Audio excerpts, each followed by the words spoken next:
So this will be my first before work adventure. So it's new year, not new me.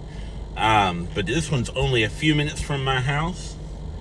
And it's a story about a house that's tied to a very famous musician. And I'll give you a clue. Two of the band were car repairmen, and the most famous one was an appliance salesman. And it's less than 5 minutes from my house.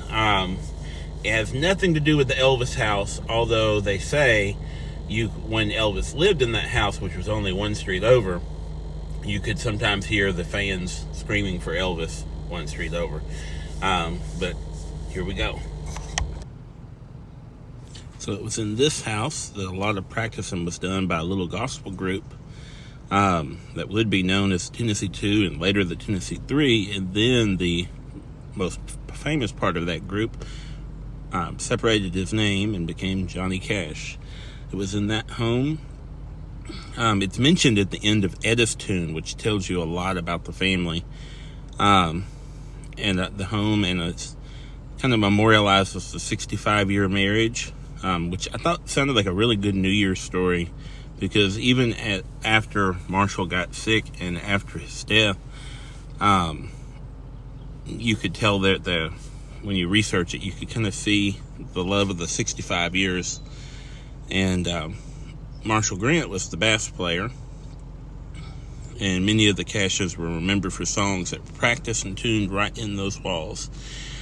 His autobiography title says a lot in it, that it's titled "I Was There," and for sure he was there even during the darkest time of Johnny's addictions and through his the ending of his first marriage, Johnny Cash's first marriage, and up through the lawsuits and reports of missing retirement funds.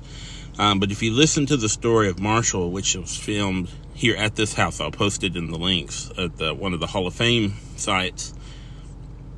He looks fondly back on the memories. He's telling stories of friends. He's not just telling a story to make money. He's telling stories of a friend, of a life.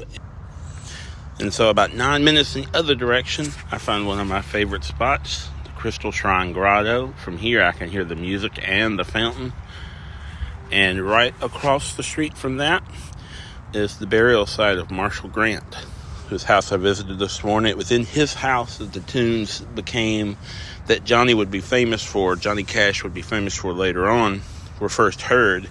In fact, Marshall's wife, Etta, was the one that suggested that the group could sing at her women's church group for a fundraiser. And that's going to lead me to my next stop this morning, on my last stop before work. But this is the burial site of Marshall Grant. Tombstone reads, bass player Johnny Cash in the Tennessee 2.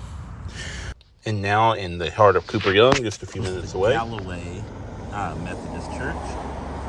And they disbanded in 2008.